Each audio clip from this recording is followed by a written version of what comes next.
Thank you, everybody. Thank you. Hello, everybody. Welcome to the podcast. I'm Nick. And I'm Ben. And we'll be your temporary uncles for the next however long this podcast lasts. For as long as you need us. But I've got to go to work later, so maybe just keep it brief. For those of you who don't know who we are, I'm Nick. I'm a up-and-coming filmmaker, I guess, if you want to call it that. I make videos on YouTube, but I also make short films and stuff that are a little more professional than the shit I put on YouTube. Yeah. And I'm really into movies. Like, really into movies. If you continue to listen to the podcast, you will know, yeah. You will divine that. Yeah. And this is Ben. Hi. He is a musician, and he likes to make music. I play music. Yes. I don't know if you have to have certain qualifications in order to be a musician. I think making music and putting it online makes you a musician. What are you doing? I'm doing ASMR. Asthma? Asthma. When it rains, I get asthma. You got eczema? I get itchy. Hey. Touch. Hey. It's free real estate. You're disgusting. We can hear the sound of your esophagus. Yeah, that's the sound of my esophagus. Gurgle burgling back there. Gurgling? Yeah. The Burgling, 2018. Great film. 2016. 10 out of 10. Go watch it on Putlocker right now. Recommend to a friend. You can find it on the Pirate Bay. You can find it on Vimeo for free, but for some reason some people have uploaded it to Putlocker, which is weird. Or Putlocker. I don't know how to pronounce that word. No one's taught me how to pronounce it. I call it Putlocker. So it's either putt as in golf or put as in... I put it on the internet. I actually Putlocker probably makes more sense. I stole it. I put it there. Yes. It's mine. It's the Putlocker. I don't know what you mean. And I saw that it was on not one, but two different Putlockers. So, I don't know who put it there, but I clearly have a fan/stalker. So are there dates for the upcoming tour? Are you going to Japan? I am going to Japan. Oh shit! At the end of the year. Don't undermine my satire of your student film. All right. Well, that student film might not be touring, but Shutdown is. Really? Shutdown is going to be playing at a few film festivals over the next year. So, over the coming year. A man's computer bleeds the film. Yeah. Well, I mean, it happens. So. It does. Is it jam? No, it's actually fake blood. Only one man would dare give me the raspberry. Lone Star. This podcast has come up to an. Is he alive? Beginning. Is that Rick Moranis? No, Bill Pullman. Bill Pullman's alive. Oh, it was Bill Paxton that died. Bill Paxton passed away. The guy that was Hawkeye. Yeah. Hawkeye Pierce. I remember him from Mesh. Aliens. Okay. And Edge of Tomorrow. And everyone knows him from the guy that Twister. The guy that gets John Hurt, who has the alien burst out of him. He died. Yeah, John. So yeah, two people within the Alien franchise passed away in 2017. 2017. I was going to tell you where I saw that, but I want to stop referencing your work because otherwise we'll just be here for an hour. Just be like, so Nick, what else have you done? We can give updates and stuff for work of ours on this podcast. That's part of the reason. This podcast, people may be asking us, why do you have a podcast? You're just two young Australian boys. Why not? Yeah, exactly. Why not? Who hasn't got a podcast? Exactly. We just thought, what the hell? Seems like fun. So we just thought we'd give it a go. Exactly. If it's popular, then people might like to listen to it. It's like the hip hop music. Yes. It's the way that the people communicate. You don't need very much equipment. It's low quality as hell. Well, some of it. It attracts hoes. If you put a milkshake in one yard, yeah, and crack a cold one in another yard, which yard would the boys go to? Well, it depends. How good is that milkshake? Because I heard that it's one of Fergie's milkshakes. I heard that it attracts many. There's a cold one in another yard. So which yard will the boys A cold go to? what? A cold one. What are you getting at, Nick? A cold one. A beer. A broski. Some hops. Back off from the microphone. I'm gonna... A cold one. I'm gonna grab you by your long-haired hippie Yahoo locks. I'm gonna pull you into that goddamn microphone, boy. Alright. I want you to make contact. What are you doing in front of me? That just looks like carnage. I just did a JonTron on the microphone. Is he? You can just see it scratching on the waveform. Yeah. Can we clean that up in post? Can we fix it in post? No. Yeah. I'm not going to. Yeah. So we should probably actually talk. Do you want to have content? Yeah, let's have some content Jesus instead of Christ. just making noises. Because we can spend the next hour and a half just making noises and no one will listen. We could. We could. It'll be just as good. Just as good. Alright, so... What are some, well, you were talking about music earlier. Yeah. What's some music from 2017 that you liked? Oh, Jesus. Whenever you ask me about, like, when Like- something has like- come out, like- it's always... What year did Currents come out? 2015. Shit. I'm a bit behind the curve on that. What year did Awaken My Love come out? 2016. Well, that's closer. Yeah. I'm It gonna became a lot more popular because of the movie Get Out. gonna see if I can come like even close to the bullseye, like the second outermost circle. Mm. What's something that came out this year that I maybe heard? You probably heard Under the Covers Volume 2 by Yes. Ninja Sex Party. Was Hear the Moment on that one? Yep. Then I've heard it. Okay. Have you heard the whole album? I've probably heard bits and pieces. Is Subdivisions on this one? Nope. That's from the first one. Oh, okay. You may be a bit confused because I gave you the first one as your birthday You present. did. Yes. I like Rush. I like NSP. I like. There's a Rush song on... Which one is on it? Hmm? Which one's on number 2? Limelight, I believe. That I've definitely heard it. Yep. Because I can play that song. It's Yeah. one of the handful of Rush songs that I can play. Cool. Because Rush is fucking boss. Hell yeah. 1,000 notes a minute. The first... it's funny, the first Rush song I ever heard was 2112. Yeah. Did I set the bar too high? I think you set the, as far as the duration is concerned, you prepared yourself for a series of rock epics, of which there is Okay. several, but there is a lot of sort of like 4 and 5 minute ones. Okay. Not a lot of like 2 or 3 minute Rush Good. songs. Because whenever I, like, start off, like, the first of whatever I'm doing, Yeah. and I started off with a really good one and set the bar too high, I'm always worried. That happened with anime for me. The first anime I watched was The Melancholy of Haruhi Suzumiya. Because the rest of anime as a concept is lowly. Well, it's just not this good is, enough. This is like one of, like, I highly regarded as like one of the best, and I think it's one of the best that I've seen. Yeah?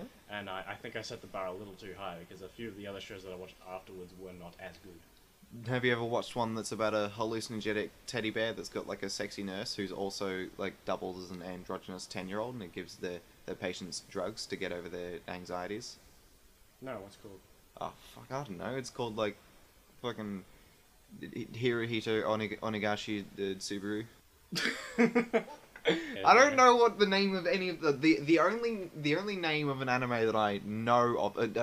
It's an anime that there was a sequence in it that was stolen from it that became Inception. Yeah. So with the room moving, you know how in that hotel in Inception and they're using the dream machine, Yeah. and then the corridor and they float about and the Yeah. floor. It comes. They stole that from this anime. Paprika? It's called like Trapeze or something. Alright. I want to say that's what it's called. I'm thinking of Paprika just because that's a movie about dreams, so... Paprika?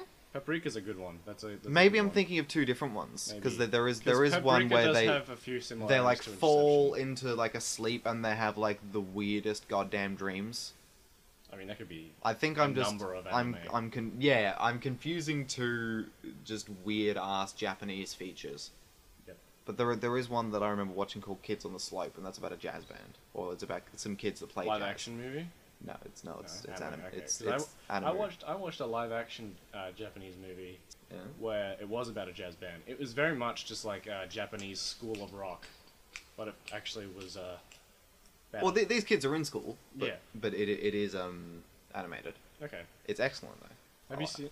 Is that the movie? Yeah. It's a show, so there's Okay. like 6 episodes or something. Well, I'm sure someone in the comments could probably tell you. Have you seen an obscure anime about jazz? Do you like jazz? You just whenever you have to whisper, you just like whisper right into the microphone. You can do like a stage whisper where you just talking. You can do like a stage whisper. You're talking at normal volume, but you make your voice raspy. You can talk like Billy Connolly. I ain't no idea. I fuck Jimmy. You're just not even saying words. Just going, hey, oh, I know my vowels. I know you. Oh yeah, do you best you might quite feel if I so I quite. All right, we can stop with that. He's got Parkinson's now. I see. Yeah, he's got like the shimmy shakes. He's getting stiff and The shimmy shakes, yes, the scientific term for Parkinson's. Everyone remembers where they were when Michael J. Fox was diagnosed with the shimmy shakes.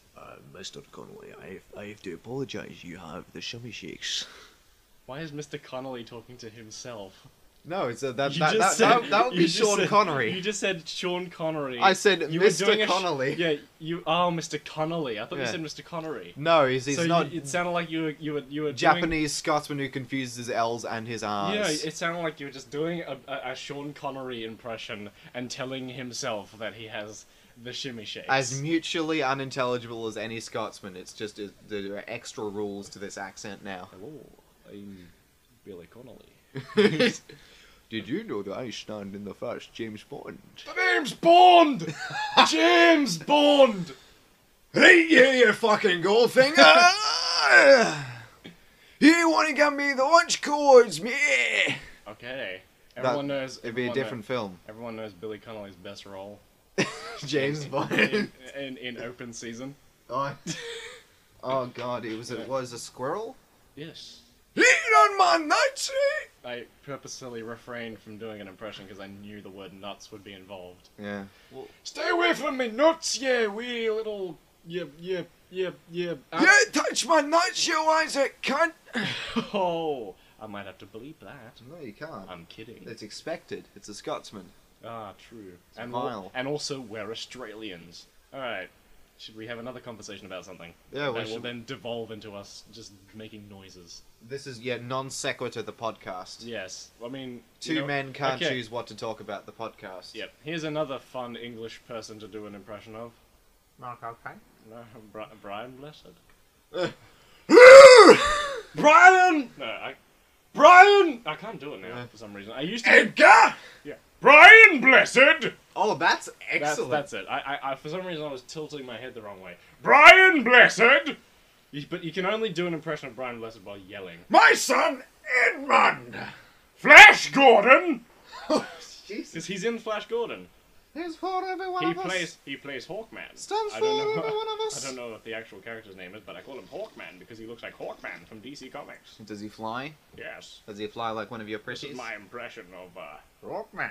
Who does this sound like? Yeah. This is my impression of Yeah. Sir Patrick Stewart, who plays the iconic character of Poop in the Emoji Movie. I'm a poop, you see. Yes. Shit it so. Yes. Make it smelly. Yes. Number one. Number one. I'm number two. Yes. We're number two. We're number two. Now, can't let any accidents happen. I swear there was. I was watching I Hate the Emoji Movie by I Hate Everything, and there was one joke by Poop. But there was one joke by Poop that he showed, and I think it's because of the fact that he just showed it out of nowhere. Yeah. That I actually giggled at it. It took you by surprise? It took me by surprise, and so I giggled at it. Well, that's cheap. But That's like a jump scare. Yeah, the actual joke It's itself. a jump The funny. actual joke itself was not at all original or well No. written. So, but it just took me by surprise that.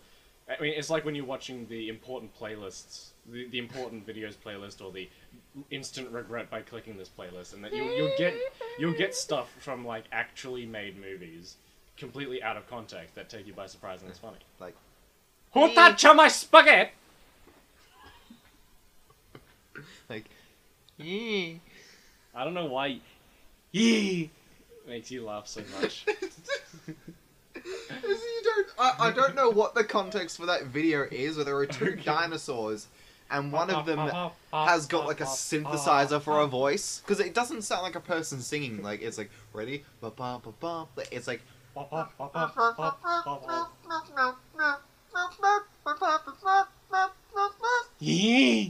Because what is that dialogue? That's not a song.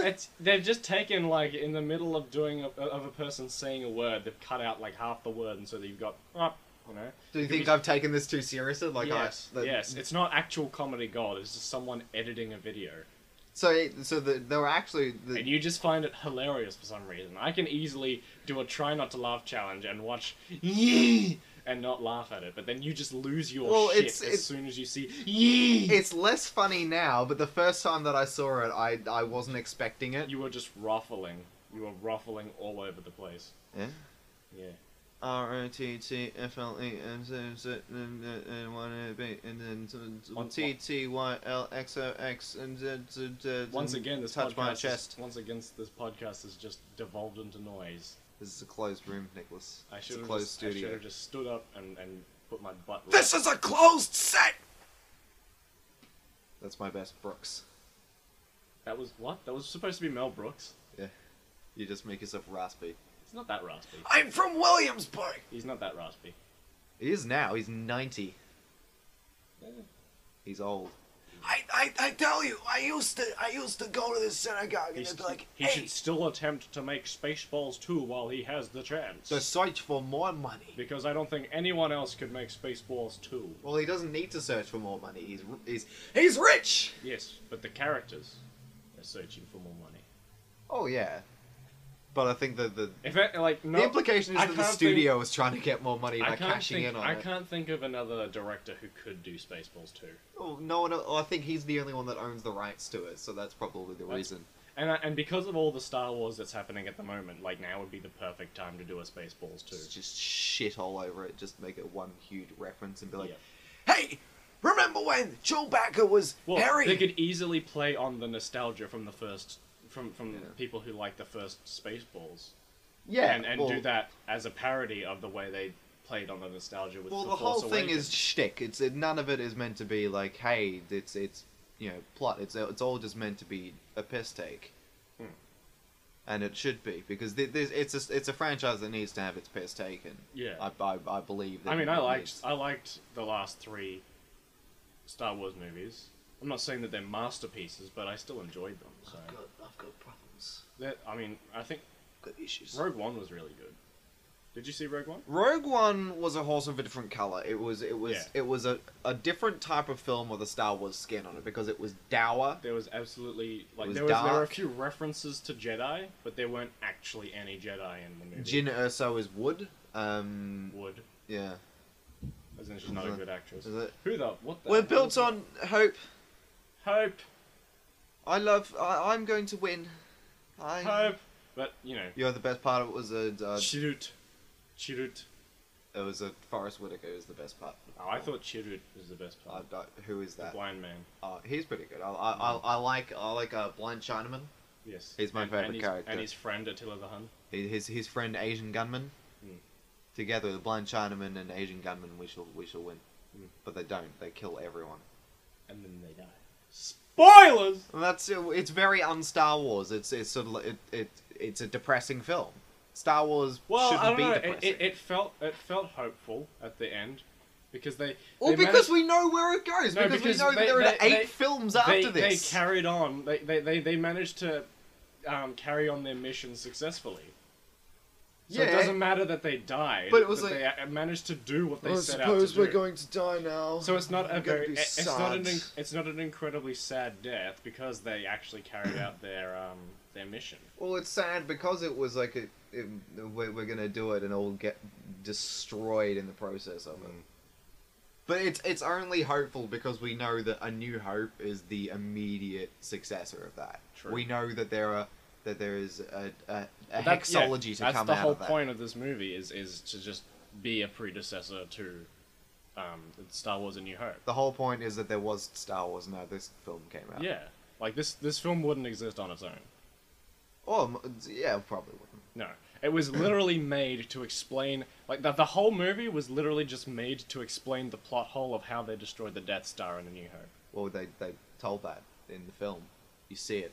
If you've seen A New Hope, you know how they did it. Yeah, they stole the plans. They show it, But then we find out why there is a 2-meter hole in the Death Star, because I'm sure whoever invented the Death Star, if they were actually evil, Bit of a wink, wink, nudge, nudge. Look. So literally the whole movie was just to explain, hey, that 2-meter gap in the Death Star was put there on purpose by a man who's actually on the good side. Yeah, but you'd think that someone would have noticed. Well, not if he kept the plans a secret, which he did. He kept that little bit a secret. Even Krennic didn't know about it. No, but like by the time that they built the Death Star, like because the Death Star was built, I think they probably would have. He probably would have explained that hole away by just saying that it has a purpose. Yeah, I think that. Yeah, probably like an exhaust hole or something. Or something like that, you know. But if there were going to be exhaust holes, there would have been exhaust holes all over it. You think there's like a city... There's one. There's tiny... It's like a city-sized battle station, and there is one exhaust port. Like how many rooms are there in the actual Death Star that we see? Yeah, well, like I think a lot of it is just sort of like computers and hardware and corridors. Yeah. And there are less rooms, but like the people that were around that area of the Death Star that go past that bit all the time and live and like work there, you don't think that they would have looked at it and been like, hey, there's just like one hole and there's no holes in the rest of the Death Star, but there's one here. Do you know what that is? And they probably didn't care. They probably were just like, oh, it probably has its purpose. Oh yeah, like the grunts probably would have, but like no one else saw it. Yeah, because the whole point is that Mads Mikkelsen kept it a secret, a really well hidden secret. But it's not well hidden if you can like see it. It's not like he hid it behind a panel. No, but they needed the plans to know where it was. Yeah, but then they built it, so they would have seen what the plans, what it was. It's such a small hole that they needed the plans put into. Like Luke Skywalker used a combat. Oh yeah, the Rebels needed a plan. Yeah, the Rebels absolutely needed to know where it was. But like, I'm thinking that no one in the Empire noticed it and went, "Isn't that funny?"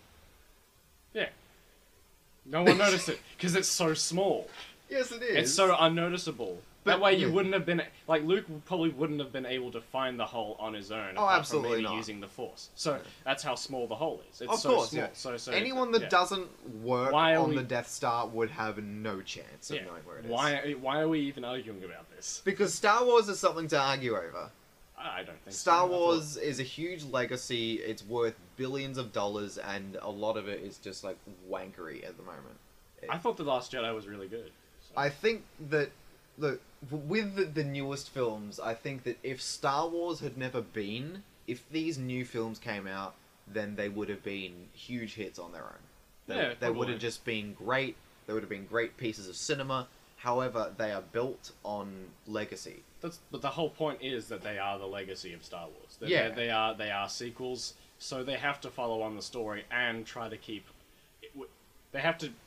They can't at all work as their own separate movies. Yeah, but right? Like when you build a new iteration of anything, it's always going to be compared to its predecessor. And when you look at them and you go, well, is this Star Wars? Is this what I grew to knew to be Star Wars?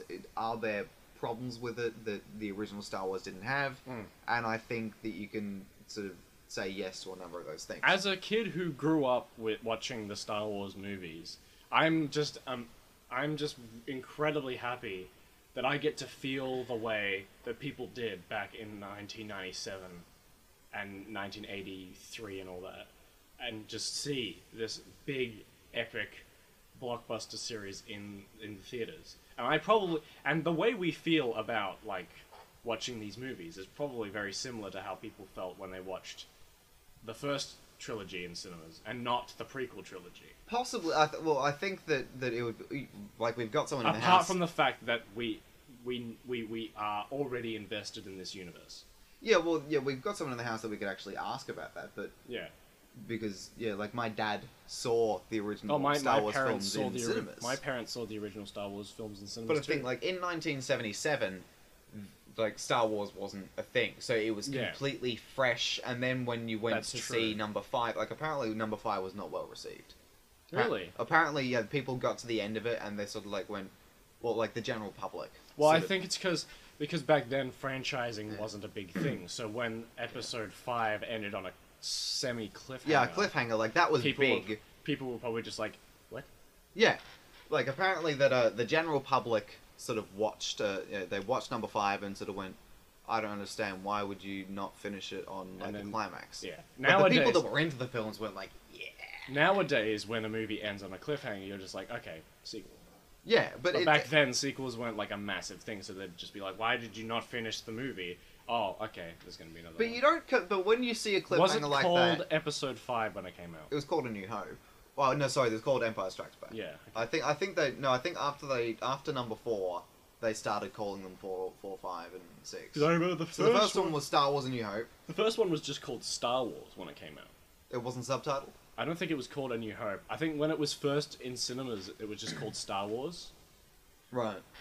And that's what that movie's known as a lot. It's known as just Star Wars, and then a lot of people will know the next one as just Empire Strikes Back. If someone And then had the said next to one me, has- if someone says to me, "Hey, I watched Star Wars in the weekend," I'd say which one. Yeah, exactly. Because Because there's back in 1977, Fucking it was 10 just, of them or something. Yeah, back in 1977, there was only Star Wars. Well, yeah, originally, yeah. So I think It wasn't even called Star Wars: A New Hope. came into cinemas as Star Wars, but then once the next one came out, I think they started calling them 4. Well, yeah, on home release, I think they edited it to change the opening scroll and call it Star Wars Episode 4: A New Hope. Yeah. Yeah.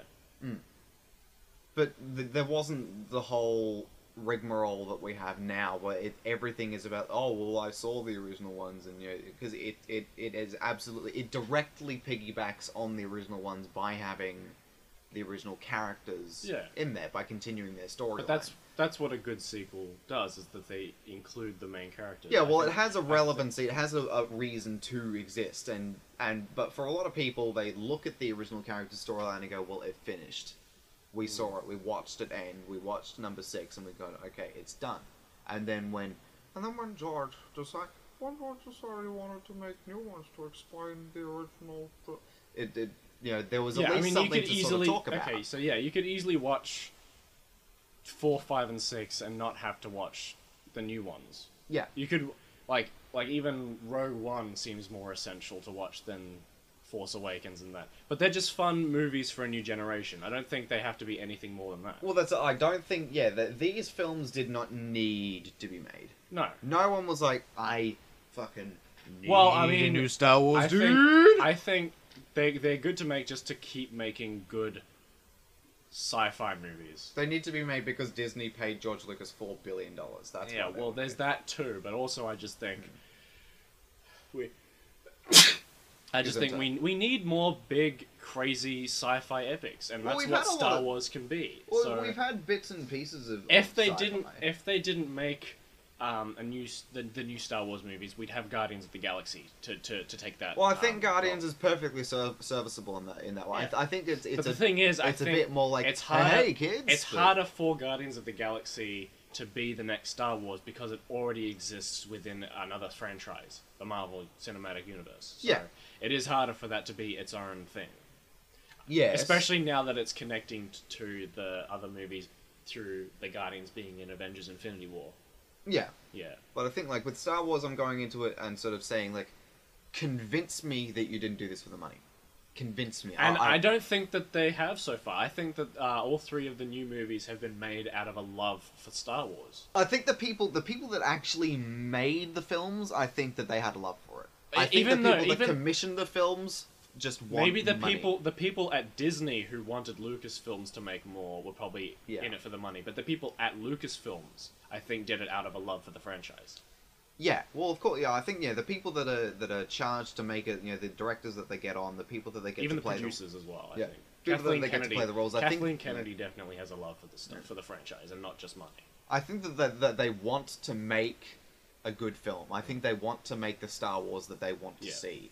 However, I think that there are still problems with the way that they made them. Well, and there's also a problem with the way that they're doing it, is just that Disney wants them to make 15 bloody Star Wars movies. Excuse me? Starting with The Force Awakens. Right? 15. 15, yeah. There weren't 15 originally! That's Disney's decision as well, though, not Lucasfilms. And I don't think Lucasfilms is really doing anything to stop that. So they're just going, alright, well, if we have to, we might as well make them good.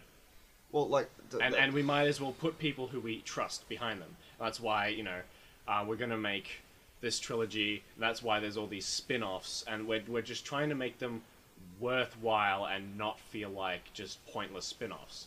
So you know, doing a Kenobi movie makes sense. I think doing like, a Han Solo movie makes sense, and just doing, you know, Star Wars 10, 11, and 12 and all that would just feel too much like they're just trying too hard. But if they do more spin-offs, they could do movies about the Clone Wars. They could do more movies. Well, they've already done. You know, they did a TV series. They've done and the they did series, a film. of course, but they can just do. Well, they did a movies film already about that as well if they want to. They do. There's so many aspects of this franchise that they could even do movies that are set outside of the Skywalker family.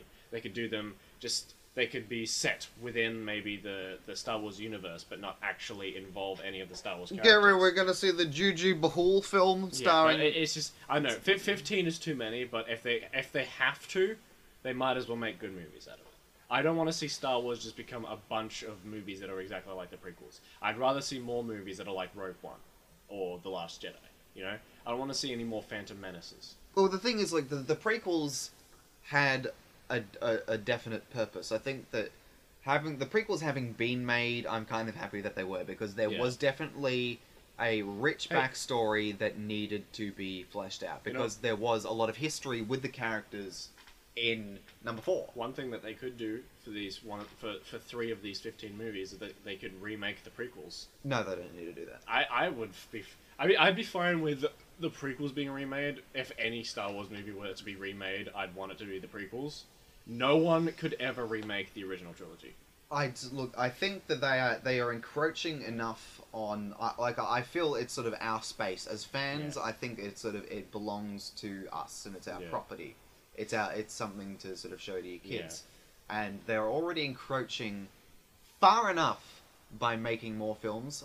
I would be livid. Yeah. I would be enraged if they retconned or remade anything that already existed. Well, they've retconned the entire expanded universe. Well, that was never official. That was... No, it was. It was all canon until they decided to make the next series it was fan-made, unless it was made... No, it was all official. It was all canon. Made by Lucas. No, well, not everything was made by George Lucas, but it was all made by people, and it was, like, all the official licensed stuff by Lucasfilms is canon, until 2015 when they made The Force Awakens. And now that's all another universe. So people can still keep going and make more separate stories with Darth Vader and Luke and all those characters, but they're no longer canon. But that, I guess, just gives them more creative freedom. I mean, considering how many bloody books and comic books, video games, considering all the other different media that they've made out of Star Wars, and that with only having 6 films, I think it makes complete sense that they want to make more movies, because that's where Star Wars started, and it just feels like where Star Wars is at home. But so it's very much in your face. A million of these like books that Star Wars has, so they could make a Darth Maul movie out of like the 7 bloody Darth Maul books they have. Yeah, well, but like when you go like, this is like the Adventures of Cade Skywalker issue 24. If you're not like into that and into like the extended legacy of that, you can just ignore it and be like, yeah, cool. But if you seek it out, then that's there for you and you can participate in that. But then when they make a film, it's like they're waving this multi-billion-dollar flag, and they're putting it on billboards and they're advertising on TV, and they're saying, this is your Star Wars now. Accept your new Star Wars. Well, you don't have to go and see the new ones. No, well, I don't have to, but I'm curious to see what they did. And you can always just watch it, decide you don't like it, and then just in your head be like, I don't like this. I'm gonna exclude this from my canon. Well, the thing is that there are parts of there are lots of bits that are good. There are lots of bits like for overall, I've liked the films that they put out. Yeah. I think that they have some big problems. Yeah. Well, the Force Awakens' problem is just being too reliant on nostalgia, I think. Well, whereas The Last Jedi's problem for me, like, I mean, I thought the movie was great. My only problem with it is a little too much humor. I think, I feel like Disney got a little bit of creative control on this one, and then just decided, hey, can you make this a little bit more like a Marvel movie? Okay, in that way, But that was only with a few of the jokes in the movie. The rest of the movie feels nothing like it, and it felt like a Rian Johnson Star Wars movie. But things like Porgs, not a fan. I'm not a fan of porgs.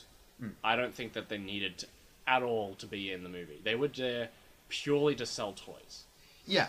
Are those the little animal things? They're the little minions of Star Wars. Yeah. We already have bloody Jar Jar, we have R2-D2, and we have, like, BB-8 to be the cute little stuff. We have droids. Droids are the perfect, marketable, merchandisable, little, fun, cute sidekick characters But they're that not people cuddly, like. Nicholas. But that people like. They make plushes, okay? They make plushes of BB-8. Shut up. Okay? There are plushes of every Star Wars character, even characters you've never heard of, okay? Yeah. So, like, Oh, you see a character in the background, there's a pop vinyl of that fucker, Yes, okay? yeah. So, yeah. You can buy the pop vinyl of Bingus Johong. Oh, yeah. There's a pop vinyl of everything. Pop vinyl is, like, the worst thing ever, because they'll make a figurine out of anything. I hate pop vinyl, because their designs are ugly. I hate the designs of the pop vinyls. Their heads are all the same shape. Yeah, and they're so ugly. People think they're cute. People will buy them. But I just think that they're so ugly. And the fact that they'll make a pop vinyl of fucking anything is just stupid. Batman wears a Green Lantern ring for one panel of a comic. Boom! Pop vinyl. But it's different, Nicholas, because they're not like modular. You can't be like take off on his fingers and put the ring finger on there. It's got to be a different one. It's like, well, no. The thing is, because he wears a Green Lantern ring for one panel, they'll give him a Green Lantern costume for one panel. They can make that into a billion different kind of toys. Yeah. Did you ever wonder why Batman, Robin, and Batgirl wore those different costumes at the end of Batman and Robin? Toys. Toys. Yeah. Yeah. Literally, the only reason that movie was made to sell toys. Yeah. Yeah. Have you ever seen a Batman? No, you need... You want to know another stupid thing that toys have done? Tell me. Toys are the reason why the Green Lantern animated series was cancelled. Really? Yes. That show is actually very good. But, unfortunately, because the Green Lantern movie didn't sell well with the toys, the movie, starring Ryan Reynolds, that has nothing to do with the cartoon, apart from the fact that they're both called Green Lantern. Yeah. The only reason why the cartoon was cancelled is because the movie's toys didn't sell well. Yeah. Do you like Michael Bay's Robots starring Praise the Beef? Oh, God. Well, I mean, at least they're not starring Shia LaBeouf anymore. At least he's moved on to bigger and better things. Because so. you can thank toys for that, because because Transformers was invented because the toys came out. The toys were fun, and they had good cartoons, and they had good shit that was based on the toys, but the toys themselves were actually fun and original when they came out. And then Michael Bay just turned them into gritty, dark action movies with humor. I mean, the first movie is actually pretty good. So something fun and original that was originally made for the joy of Transformers, the first movie, back in 2007, that was a big deal. It was big action movie starring robots, and that's not a thing that was around at that time. It was still schlock. You didn't really have... Yeah, but I'm just saying that's the reason why that movie did so well in the box office, because it was new. And also they probably would have signed a 3 or 4 movie deal out of it. Now that they've made the 5th movie, and that they're starting a very, very slow decline at the box office. By the time they actually make number 10, that's when they decide, okay, let's stop. But the thing is, they're already making Transformers 6, Transformers 7, Transformers 8, Bumblebee. Bumblebee's getting his own movie. Bumble Solo. Yeah. I think that might actually be Transformers 7. Buzz-free Bumblebee. Actually, no, that might be Transformers 6. I don't want that beef. I don't really care anymore, though. I stopped watching after episode 4. Number 4 was just a god-awful movie, and I just decided I'm not going to bother watching the new one. Even if they have Anthony Hopkins, I'm not going to bother watching the last night. Tony, I've got a film coming up for you. Why don't you come in and you'll do some lines? You come in, you'll be a character, I'll give you $1 billion! Number 3, for me, The Dark Moon, or Dark of the Moon, or whatever it's called. Dark Side of the Moon. I think it's called Dark of the Moon, which is a stupid Transformers, title, a momentary lapse of reason. That one's okay. I can watch that one. That one's a guilty pleasure. It's okay. I don't care about the human aspects. I don't care about the human aspects of the movie, but I just think number 3 has some really good. It's got some cool robots. And it's got a human villain, which was interesting. Robots. And I thought that guy was actually a pretty good character. So. Who is the villain? Alec Baldwin look-alike. I don't remember. Also, not Alec Baldwin. Not Alec Baldwin. Some guy who looks like Alec Baldwin. Billy Baldwin. It might be one of the Baldwins. I don't know. Steve I don't really Baldwin. Care. Shia LaBeouf is like one of the only good human characters within the Buzz original Baldwin. Trilogy, so. I think you can watch the first Transformers movie with a sense of childlike wonder and still enjoy it. A little bit. Yeah. But it's just sort of like, you know, shit blows up. It's It's an action movie for action's sake. It's an enjoyable movie. It's like, it's well written for a movie about robots beating each other up. Well, it's Michael Bay's bread and butter. It's a film for 12-year-olds. It's probably one of his best movies as well. So. Well, that's saying something. You've got Bad Boys 2, which is a guilty pleasure for many people, and The Rock, which is like his probably like genuinely good movie, and Armageddon, which is for some reason in the Criterion collection, and that's pretty much it for like good movies made by Michael Bay. Yeah, well, there you go. Transformers and The Rock. And maybe Armageddon. So like but the thing is, Armageddon, like, I watched about 5 minutes of Armageddon, and it wasn't from the beginning. It wasn't from the beginning. It was just some random scene from the movie because it was on TV. You just put it in, and I just hated it because they spent 5 minutes with Bruce Willis going like, "Don't touch my daughter," even though that's not what Bruce Willis sounds like.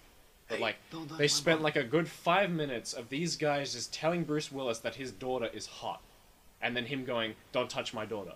Hey, Bruce, like a solid 5 minutes with all these lens flares and like really well shot and all that stuff. And it's just these assholes going like, "Hey, I want to fuck your daughter. Can I fuck your daughter?" "Don't fuck my daughter." That's what Bruce Willis sounds like. Yeah. "Don't fuck my daughter." Don't do it. Speaking of that line, I watched Raging Bull the other night. Yeah. That was good. And there's a line in that it just reminded me of Raging Bull, where Robert De Niro is just like, "You fuck my wife? Yeah. You fuck my wife?" Yeah, I fucked your wife. And then Joe Pesci's just like, "Yeah. No. Where do you get the balls to ask me a question like that? I'm not answering. I did that. I'm Joe Pesci. I'm not answering." Have you seen Home Alone? It's pretty good. I got my friend Morph. We go in, we touch a kid. We go to jail. he blew my head. My friend, he stood in the nail. I can't understand a word you're saying. I got a hot hand. I fell out in the snow. Now that I've seen Goodfellas and like a number of other Scorsese movies, I don't think of Joe Pesci as the Home Alone guy anymore. No. So that's good. Do you think of him as an angry Italian man? Yes. Do you think of him as Danny DeVito? No. Do you think of him? No, he's Dynasty. He's not like another Danny DeVito. He's Joe Pesci.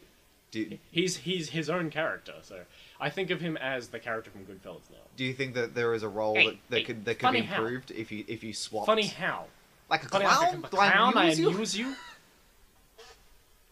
I like that my Joe Pesci voice is much higher than yours. If Joe Pesci was ever cast as a character in a comic book series, he'd be perfect as MODOK from Marvel.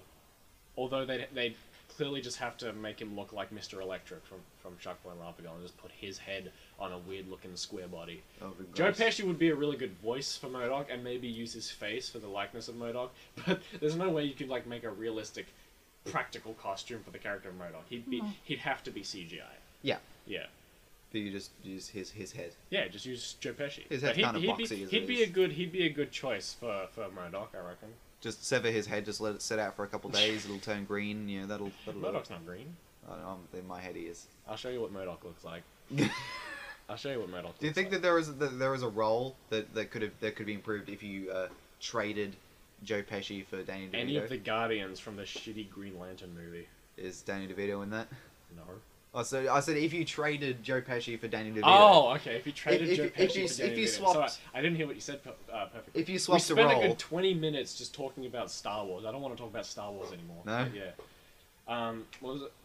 Replace Danny DeVito with Joe Pesci. If you did a trade, maybe. Either a DeVito role that could be improved with Pesci, or a Pesci role that could be improved with DeVito. I would love to see Home Alone with Danny DeVito. Yeah. Yeah. I'm not saying that it'd be improved, but it'd definitely be a different movie. Hey, kid! Get down here! I dropped my monster condom that I use for my Magnum dog. That I use for Macaulay Culkin. I dropped my monster Culkin. My Magnum. My Magnum Macaulay. I'm lost in New York. There are birds everywhere. I'm Home Alone 2, lost in New York. What do you think is a Danny DeVito line? What's a Danny DeVito role that could be improved by replacing him with John Jafari? I don't know fucking anything. I want to insert John in most things. Just insert John in One Flew Over the Cuckoo's Nest. I want to insert myself into John. That'd be one that'd be interesting to see Joe Pesci in. One Flew Over the Cuckoo's Nest. I'm seen sure the that. role would probably be exactly the same if you replaced Danny That's DeVito got with him. Jack, doesn't it? Eh? Jack Nichols. Jack Nichols. This is MODOK. Why don't you give it to Jack? This is what MODOK looks like. Oh yeah, he's been decomposing for a while. He's not fresh. Just. Oh, that's not a. He's that's a weird gross. He's great. He looks slimy. I don't want feeling. that shit. Yeah. He's got a huge chrome dome. Well, not chrome dome. He's just got a huge head. Well, yeah, he is just a huge head. He uses He is a head. like that. The thing, the golden thing around him is what he uses to float. What happened to him? Why does he's he? not a human. Why He's an alien. Oh, okay. Well, Yeah. does he have an accent? He's a Fantastic Four villain, I think. Is he okay? I think he's a Fantastic Four villain. Fantastic? He might also be a Spider-Man villain or an Avengers villain. Or Fantastic I'm Four? pretty sure he's a Fantastic Four villain.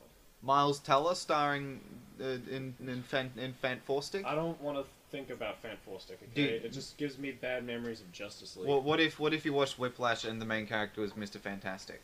Do you think he would be a better drummer if he had rubber arms? Yeah, probably. Do you think he could slap J.K. Simmons across the room? Yeah, probably. If he throws a chair at him, he could just duck out the way by being fucking bendy. I don't think Whiplash would be a better movie if you replaced Miles Teller with Miles Teller as Mr. Fantastic, but I think it would be definitely be a different movie. Yeah?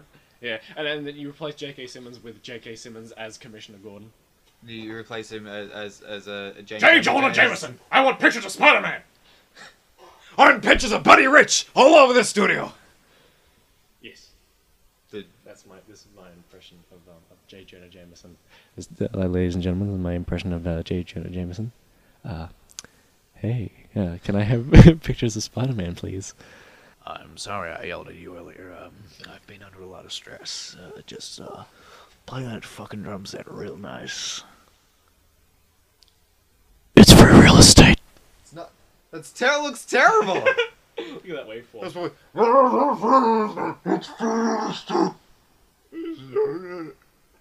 Now, while we're still here, can we talk about... How long have we been recording? 50 minutes. Holy shit. Can we talk about, Yorgos? Yorgos Lanthimos. Hey! The killing of a sacred deer. Oh, good God. That's an interesting 2017 movie. Am I standing too far away from the mic? Do you want to come... You could come a little closer if you wanted. If it suits you kindly, if it makes you feel warm at night. If you think about being close to that microphone, you get a little chubby. I'm fat. closer. You got I'm closer diabetes. to the microphone. I'm worried about your health, Nicholas! Let's talk about Yorgos Lanthimos! I don't know what that voice was, but... I don't want to tell you about Yorgos Lanthimos.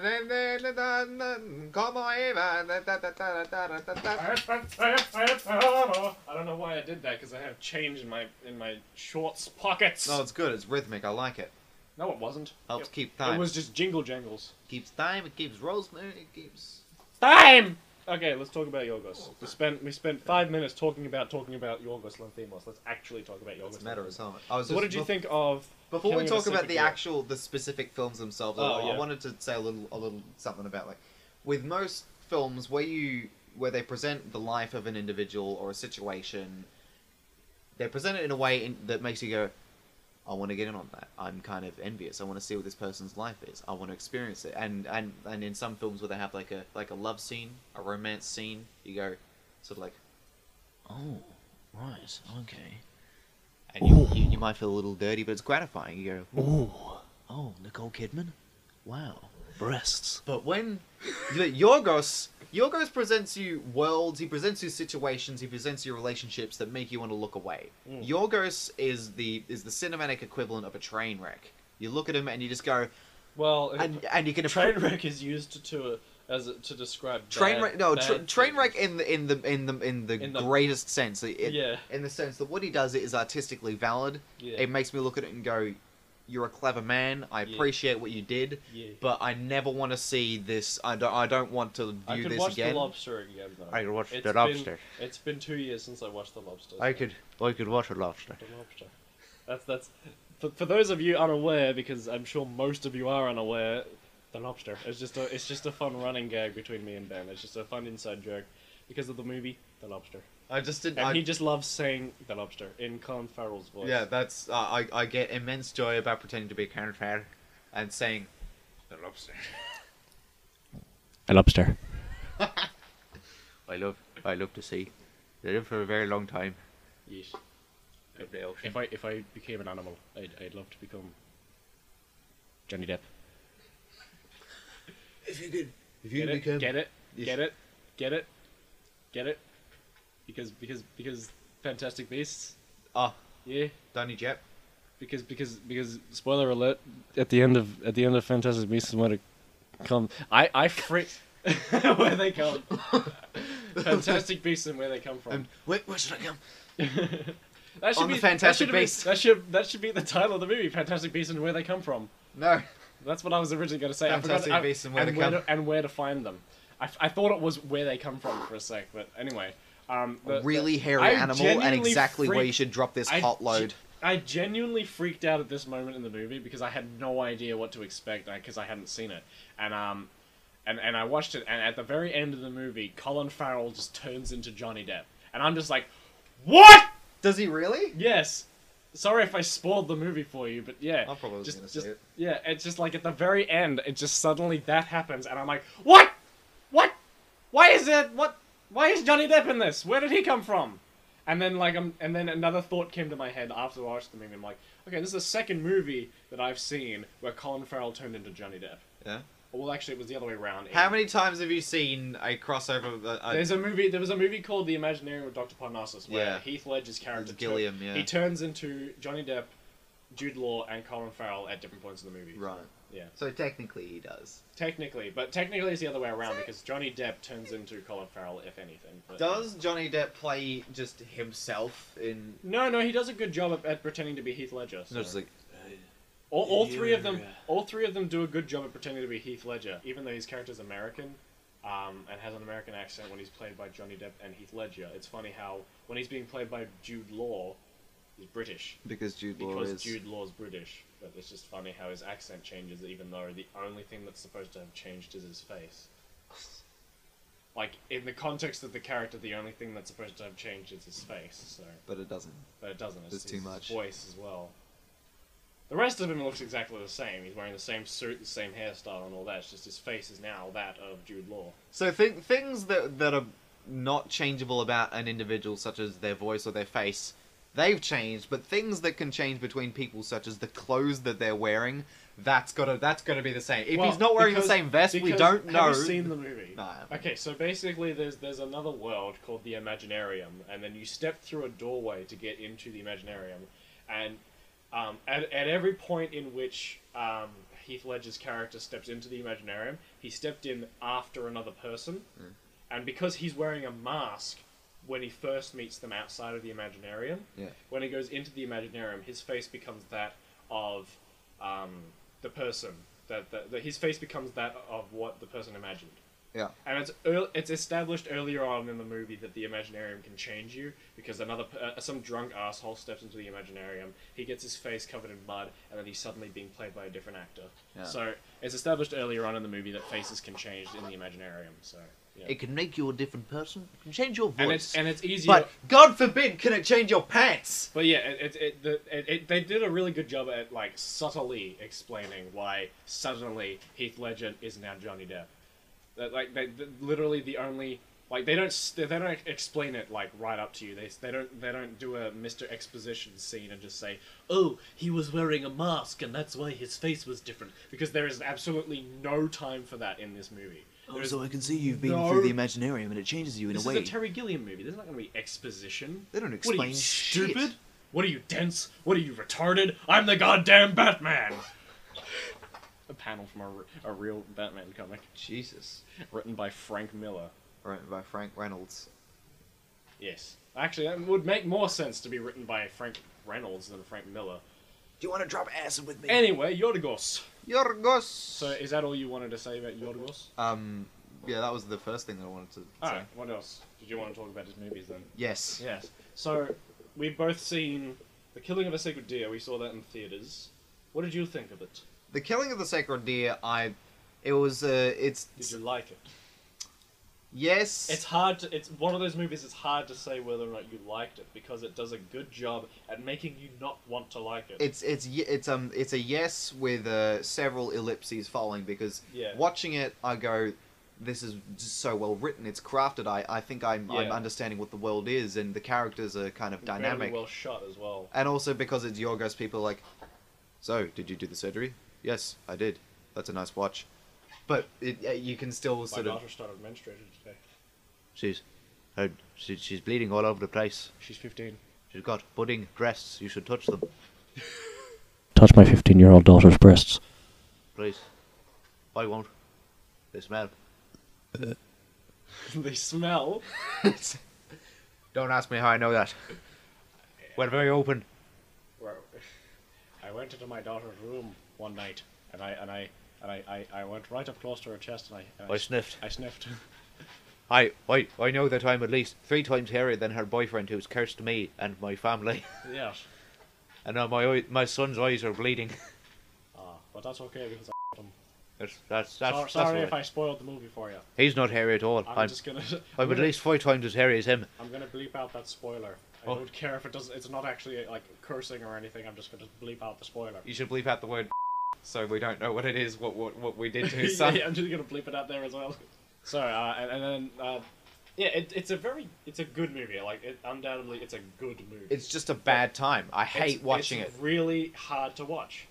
It's there's another movie from 2017 that I had the exact same feeling about. Yeah. And that I'd say Killing of a Sacred Deer is a better movie than it. Yeah. But it's still a good movie. What film is it? Tell me. Mother. Okay, I'd heard about it. It's a very good movie. Is that Benicio? Huh? Benicio? No.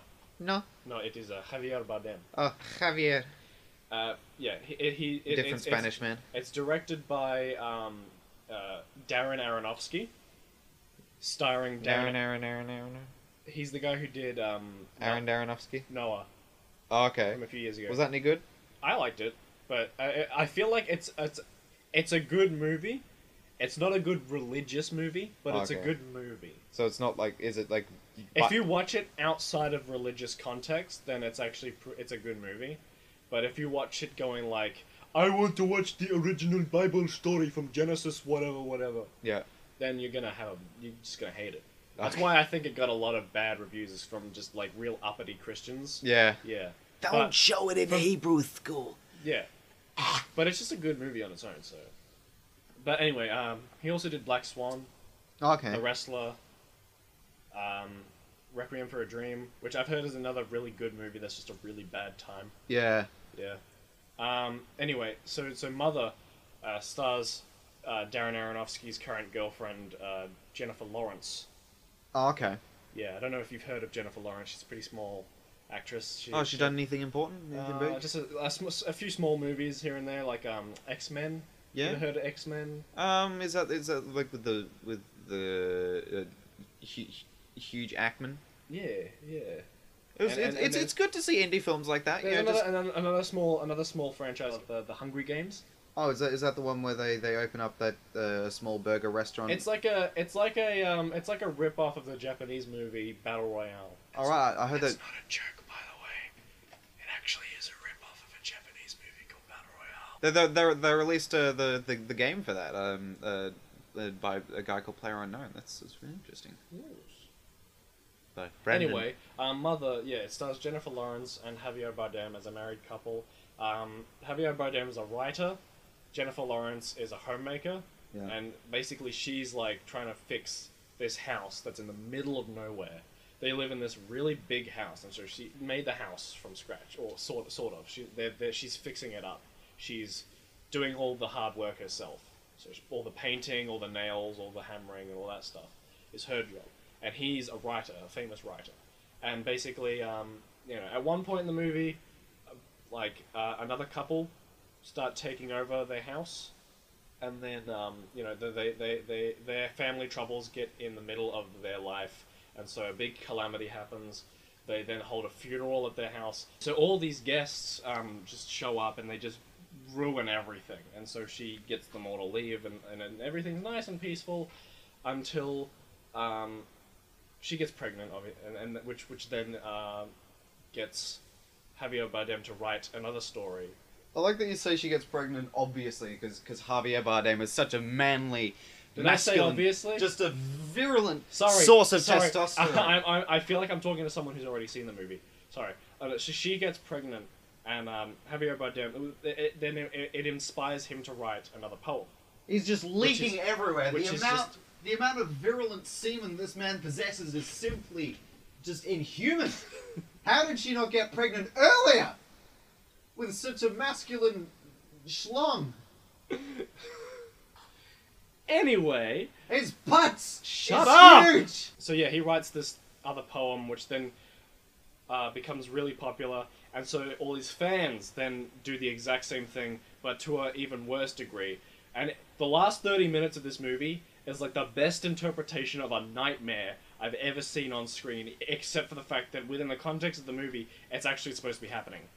And then it's supposed to be some like weird metaphor for like God and man and stuff that I'm not going to go into because it'll take too long and you haven't seen the movie. Is it a nightmare for the socially anxious that don't like people coming around to their house, or is it... Yep. Oh, okay. Yep. So for people that are sociable, is it like, well, just get over it, it's like a party, just have a drink. No, even for people that are sociable, it's a nightmare. But that movie will make you feel even more anxious than The Killing of a Sacred Deer will. Oh, really? Yep. Oh, well, maybe I should not see it then. I'd recommend it, though. It's a good movie. Oh, well, maybe I will. So, did you see any other movies in 2017 that you liked? You saw Loving Vincent. Oh, Loving Vincent was excellent. The best animated movie of the year. I can't think of other animated movies that came out in 2017. Apart from, the Emoji movie. Oh, Jesus Christ. What would you do if the Emoji Movie was nominated for Best Animated Feature at the Oscars? Because, like, 2 animated movies came out in 2017. Probably not. Oh, no. Coco will be nominated, for sure. What about You're Welcome? Or did that not come out the same year? What movie? Is that Moana? Moana, that was last year. Oh, was it? Yeah. I'm really terrible at working out when things have happened. Yeah. And I'm really good at memorizing when movies came out.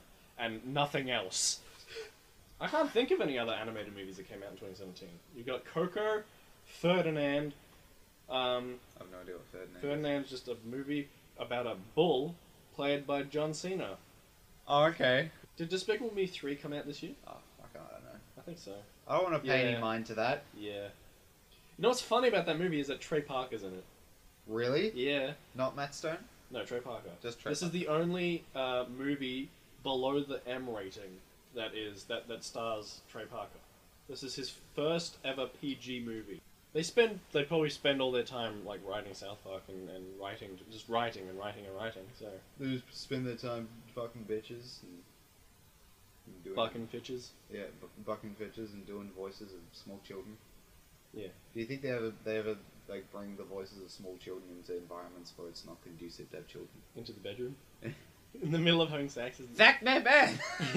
Respect my authority, bitch! Honey, please don't.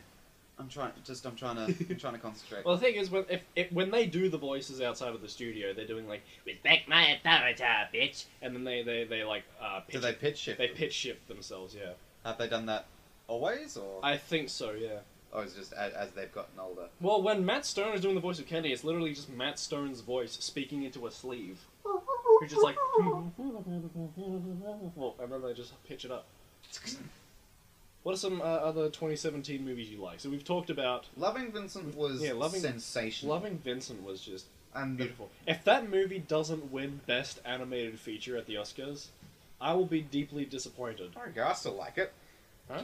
It can. I'll still love it. It can or can't win as many awards as it. I'll still love the movie. I'll be disappointed in the Academy, not in the movie. Well, the Academy can fuck off. Yeah. I'll be disappointed in the Academy if they don't nominate it for Best Animated Feature. I'm sure Coco will win because it's fucking Disney, but Loving Vincent at least needs to be nominated. In the words of Jerry Seinfeld, awards are stupid. So much love and effort was put into this movie, you know. Well, yeah, to not be recognized at the most prestigious movie awards of the year would just be a shame. I really think that the best part of it is the fact that it was, you know, it was largely marketed on a gimmick, right? It was largely, it was about the fact that every frame was a painting. Yeah. And then the film was still magnificent, because there are so many things that come to fruition based on a gimmick, whether it's in a game or a film or anything like that, and they go just... It's got like motion control. It's got 3D. It's got like a game and a show as soon portion. as something is based on a book or something that's pre-existing, that's immediately kind of a gimmick in its own. A little in bit. that you're immediately trying to get people's attention because of the fact that this movie is based on something else. Well, you know, it's got to have a unique selling point if you're going to market it. Yeah, obviously. But it was still. Casting someone like Dwayne the Rock Johnson is also like casting someone big is also kind of a gimmick. I thought you were saying that he was in the film. Like, I don't remember seeing Dwayne the Rock Johnson. Just casting someone big in a movie itself is also kind of a gimmick. Like, well, like Jumanji, the new one, would not nearly have sold as well without Dwayne the Rock Johnson, Kevin Hart, or Jack Black. I'm sure not enough people know about Karen Gillan to make her a big selling point in the movie, but she's still a great actress. So, although I guess you'd have a lot of fans from Doctor Who and Guardians of the Galaxy. So. What year did Kingsman: The Golden Circle come out? 2017. I saw that because I saw it in theaters. That was pretty good. It was okay. Like I'd say it's about the same quality as the first movie. I can't really say the first one better.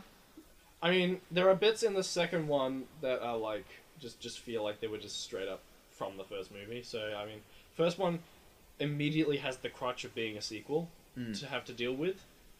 But the first one is, I think, a better movie. Second one's got better action in it, though, I think. Yeah, well, I think... Because they have a bigger budget, so they could do crazier things. Oh, and one amazing thing about Kingsman 2 that I loved is that it just felt so much like a live-action version of the show Archer. Okay. Yeah, especially that open car scene. The car scene at the opening. It just felt like it came straight out of Archer, including the robot arm, you know? Well, I think that both Kingsman films are choreographed extremely well. I found that this second one was a lot more vulgar. There was just... I've got no problem with vulgarity. The vagine scene? No, well, yeah, there was that, but it was the fact, there was at least twice as many swear words in the second one as there was in the first one. There was just a lot more fuck.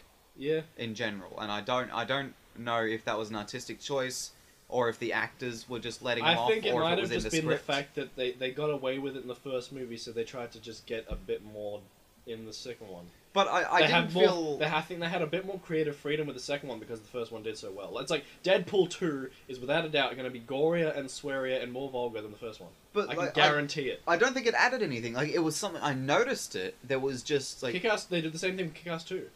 Well, Kick-Ass was already kind of just vulgar as it was, but the fact that I noticed it and it didn't add anything was why? I didn't really notice anything too much because I watched the first Kingsman the night before we went and saw Kingsman: The Golden Circle, and it didn't feel too different. It felt like there may have been more of it, but it didn't feel like it was done differently. No, I would say it's much of the same. It didn't feel like they were using the swearing itself as a form of comedy, like a sausage party. No, it was just every second or third word felt like it was going to be a swear word, and it was, it didn't bother me, but I noticed it and went, well, okay, what does this do to the film? All right. But on the whole, it was pretty good. To be honest, this was a good year for movies. A lot of people like to treat it like it wasn't, but a lot of really good movies came out this year. A lot of people feel like every year is the worst year. Some people like to think just because Hollywood is bombarded with sequels and franchises, that those movies in and of themselves are immediately shit. But then you get gems like Blade Runner 2. I didn't see that. Logan. Logan is a movie that couldn't exist by itself. No. But you can watch it on its own, and it would still be an amazing film. This movie can be watched on its own without having seen any of the X-Men movies, but without any of the X-Men movies, this movie would not exist at all. Oh, The Disaster Artist. The Disaster Artist is a really good one that would not have been made without The Room. That's a good movie from this year. But The Disaster Artist, I think that James Franco makes the film. Yeah. James Franco is his performance is the reason why it's so enjoyable. Yeah. Dave Franco's just Dave Franco in this movie. You Yeah, don't he feel plays like he's himself. playing Greg Sestero. He just... Yeah, everyone else is just kind of themselves, and like Judd Apatow appears for like a minute. Zac Efron was great. Zac Efron was hilarious in that movie. As Chris R. Chris R, yeah. Because what's hilarious about that is the fact that the best scene in the movie, like the genuinely best acted scene in the movie, was the first scene that they filmed. Yeah. Which is really funny to me. Because as they went on, people just got beat down and just sick of it, and like an old lady passes out in the heat because there's no fucking cooling. Yeah. Because the set's just a shambles. It's not Mickey Mouse, but it is absolutely Steamboat Willie. Yeah. But the fact that it details... It's my toilet. No one else can use that one. No, it's for director only. I pay good money, director only toilet. Mainly money. James Franco, what I love is that he's like a hot contender to get an Oscar for that role, which is hilarious considering the fact that the role itself is playing one of the worst actors ever. Yeah, but it's because that Tommy Wiseau is such an individual. Oh yeah, he's such just a distinct entity that to play him, it's really easy. It requires a lot of. It's really easy to just do an impression of him. Yeah. To actually convincingly be Tommy Wiseau is just, it deserves so much It's talent. easy to get like an essence, to get sort of an idea about, so like, oh, hi doggy. Hi, doggy. But to do a really spot on impression, if it's not right on, then it's gonna seem really funny. But I think that James Franco just does it. Yeah. But the fact that they detail the life and times of this man, and as far as we know, what is in that book is real, and the fact that any of that occurred, and the fact that he's still around, and the movie was the way that it was, is mind-boggling. It's quite impressive. What I'm really amazed about is the amount of people who have seen this movie and don't know what The Room is, and think that this movie is fictional. I don't know why you would see this film without having seen The Room. I mean, don't understand the motivation. James Franco, Seth Rogen, Dave Franco. Yeah, but immediately 3 reasons for people to go see this movie without having seen The Room. Yeah, but as someone that's a big fan of The Room, it's being credited as one of the best movies of the year. Another reason for people to go see it without knowing what the hell The Room is. Okay. Well, I'm just thinking, as a fan of the film, like, if you did go and see it, I think your enjoyment of it would be severely diminished. I think if you didn't know that you were going in to see a film about Tommy Wiseau... I mean, you can go see this movie without having seen The Room, but then go see The Room after it. Like, straight after seeing Disaster Artist, go see The Room. I don't know if I would recommend people to see The Room first. It's up to you. It's up to you. If you've never heard of it, whether I would say watch The Room first and then Disaster Artist, or at least watch a few clips of The Room, a few like memorable scenes from The Room before you see the Disaster Artist. Do a little bit of research as to who Tommy Wiseau is. Don't touch. Actually, you probably don't even need to do that. But like, just watch a few scenes from The Room before you go see the Disaster Artist. Then it's up to you whether or not you actually want to subject yourself to watching The Room. Oh, just a little bit of chip. Did you see Dunkirk this year? I did not see Dunkirk. Oh, you were missing out, man. No, what? You needed to see Dunkirk in theaters. Dunkirk is a movie that like Logan, you could easily just watch like in a room. Yeah. A lot of movies that came out this year. The Big Sick, that's a good one. Raw, Colossal. I'm just trying to think of other movies that came out this year that I liked. Alien Covenant kind of needed to be watched in the theater. But like, yeah, out of most of the movies that came out this year, I think the 2 movies that you absolutely needed to see in theaters on a big screen were Blade Runner 2049 and Dunkirk. And the movies you went and saw in theaters this year, you went and saw The Disaster Artist. Yeah. Killing of a Sacred Deer. Killing of a Sacred Deer and Loving Vincent. We watched those together in one day. Yeah. Suburbicon. Yeah. Which was okay. It it's enjoyable, but it's also not enjoyable. So yeah, like, it's enjoyable as like a kind of popcorn movie with like a subplot of racism like stuck in there. But as for people who actually like study film and that, it's a very infuriating film. Yeah, Does it just not do what it should do? It just doesn't do what it's supposed to. It just doesn't. Is that a bad thing? It should at least treat these two plot points like of equal importance. Yeah. But unfortunately, I mean, or fortunately, depending on how you view it, the Matt Damon part of the movie dominates, and then there's this just unnecessary. Just this thing about racism. Yeah, there's this unnecessary plot point about racism that didn't need. Like, just because the movie's set in the 50s doesn't mean it has to be about racism. That's a good point. Like, and just because it's in a time where you know the Jim Crow laws were in effect doesn't mean you have to be like. You can tell a good story without having to have a message like that. Yeah. Like the racist message was clearly added on by George Clooney and the other guy. Like, Joel and Ethan Coen clearly wrote the movie about Matt Damon's plot, and then the rest was added after. But the thing is, I think the movie should have been equally between the two plot points, or about one story. Either it be about the black family living in Suburbicon, or about this horrible thing happening in Suburbicon. Well, there needed to be a way to integrate it. If one of the characters that like, was they happen to be neighbors. These two plot points happen to live next door, but like one's behind the other. They're completely separated. These two completely separate stories happen to live in a very close proximity to each other. I think the only... And the kids are friends at one point in the movie. The only effect is that at one point where there is the riot and they're attacking the house, I think that means that like Matt Damon has to like go around the block to park his car. That's the extent of it. Yeah. The guy that plays the insurance agent, is that the guy that plays Poe Dameron? Yep. I like him. He is a good actor. He was in another Coen Brothers movie called Inside. I think he's going to be the next Robert Downey Jr. He's going to be the next sort of like snarky. I think he's going to be a pretty big name. Star Wars definitely helped. So many people are in love with him. What's the guy's name? Oscar Isaac. That's so many people are in love with him, not just because he's dashingly handsome, but also because he's in Star Wars. So. I foresee big things for him. Yes, I mean he was in Ex Machina, which is another really good movie. You wouldn't recognize him at all because he's got this massive beard. Yeah, that's another one. Actually, that what's funny about that movie is that it has Poe Dameron and General Hux in it together. Huh. Yeah, before they were in Star Wars. General Hux. You're so funny. So there's another movie with him in it, directed by the Coen Brothers called Inside Llewyn Davis, which might be another one that you might like to watch because it's about a musician. Inside Lou and Mavis. Llewyn Davis. All right. I was thinking, what? Inside Llewyn Davis. Is that a guy that I should have heard of? It's not a real person. It's a fictional character. I think he's supposed to be loosely based on Bob Dylan. Okay. Like his type of music. The character itself, I don't think is based on Bob Dylan, but I think the type of music is kind of influenced by Bob Dylan.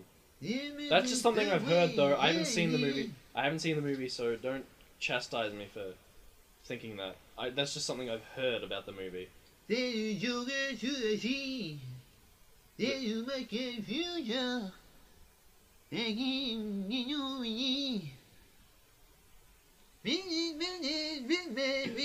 I'm just seeing how long you can go.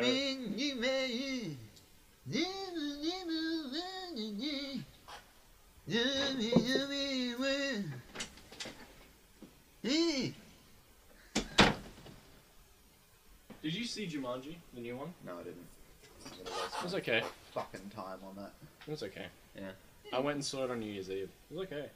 It was a pretty solid follow up to the first Jumanji movie. Spoke to a customer who had seen it and she said it was alright. It was like most like before I saw it I thought it was just gonna be through name only that it was connected, like just the name Jumanji. No, apparently it's a direct sequel. Like it is a direct sequel. There's actually a lot of references to the original game. It stays very faithful to like trying to keep a very similar story to the original while also trying to be its own thing, and it does a really good job of being a sequel to Jumanji. How many of the jokes are dependent on some delicious teenager being Jack Black? Well, I mean, how many jokes? Most of Jack Black's bit in like the beginning of his character. I'm fat, no. But then, like after the realization like of these characters being different, most of them, like the rest of the movie, is just occasional references here and there to them being different people. But for the majority of the movie, they're perfectly comfortable with their new bodies. especially Dwayne. Yeah. One thing I found really weird, and this is just like a me thing, like I'm sure most people would not give a shit. Yeah. But one thing that I just found really weird is that the credits, like Dwayne, like all these characters in the game, right? They're given their own names. Like Dwayne the Rock Johnson plays Dwayne the Rock Johnson plays a character named like Dr. Bravestone, right? Right. So why not call him Dr. Bravestone in the credits? They call him Spencer, and then the guy who plays Spencer is called Young Spencer. Which is a pretty stupid credit system when you've given these fictional characters their own names. You've got Spencer, and then you've got Spencer in the body of Dr. Bravestone, so shouldn't Dwayne The Rock Johnson be credited as Dr. Bravestone? Instead of Spencer. Even though, clearly he spends most of the movie playing Spencer in the body of Dr. Bravestone. Yeah. I think it just makes more sense for Dwayne The Rock Johnson to be credited as Dr. Bravestone. And same for the other characters. Does he get referred to as Dr. Bravestone throughout the film? Yeah, by all the NPCs and like a few other characters. He even calls himself Bravestone a few times. Well, in that case, I think it would make sense to credit him as such. But if it was just that they happened to mention that his character is called Dr. Bravestone, and they kept going like, Spencer, catch! Well, most of the time when the characters refer to each other, they call each other, Spencer and all their real names. But all the NPCs call him Dr. Bravestone. Yeah. There's the occasional reference to him talking about himself as Dr. Bravestone in the third person, which is actually quite funny. I just think it just would have made more sense. But this is just a very small, minor nitpick that's literally only present for the end credits of the movie. I think technically the character that he portrays is Spencer. Yeah, I just think it would have made more sense for him to be credited as Dr. Bravestone. Yeah. Instead of crediting actual Spencer as young Spencer, when there's only one Spencer in the movie. There isn't like a young version of the same character. Yeah. With Alex, there's a character who got stuck in Jumanji at the beginning of the movie, sans Robin Williams. Yeah. But, so you've got a young version of this character, and then an old version of the character in modern day when they escape the game, because that's obviously going to happen. Yeah. But then you've got his character within Jumanji, played by Nick Jonas. Yeah. There's no time gap. I don't know what they call him. I didn't bother to look at the credits for Nick Jonas, but there's 3 different versions of the character Alex there. There's young Alex, old Alex, and game Alex, played by Nick Jonas. But game Alex, his character is called Seaplane. That's the nickname for the character. I can't actually remember what the character's name is. Right. They could have just called him Seaplane and then have young Alex and old Alex also. Right. Now you've got young Alex, Alex, and old Alex maybe. I don't know what they call him. It's just a weird crediting system. I just think would have made more sense. That's a very small, minor detail for me to go on such a tangent on. It's a little bananas. Yeah, sorry about that. That's all right. Well, we've been recording for quite a while now, so I think we should put an end to this. Thanks for letting us be your temporary uncles for the past hour and whatever. You could send us some emails at if you're so inclined. Yeah, well, I think it'd be great to have emails to read. I would encourage that. That way we don't just go off on tangents for an hour. And it's gonna happen. We could get some good because we had a few different points we had a few different topics we were going to talk about that we didn't. So yeah. Well, we got that for next time then. Yeah, we got that for next time. I think the next episode will probably just be better. Yeah. So focused. So stay tuned for the next episodes, ladies and gentlemen. You can follow us on Twitter at tempuncles. Send us emails at tempuncles@gmail.com. I guess that's it for us being your uncles. We'll be your uncles again next time. Alright. We'll be doing these every 2 weeks. Yes. We'll attempt to do these every 2 weeks, and we'll attempt to get guests on a few times, so... We'll have some maybe a temporary auntie at some point. Temporary aunts, and we'll have a few temporary aunts and a few other temporary extended family. Yeah. Temporary second cousin. Yeah. The creepy uncles from a few blocks away. Momentary grandparents. Momentary grandparents. I love that. We should have called our podcast "Momentary Grandpas." Christ. Anyway, yeah. Bye.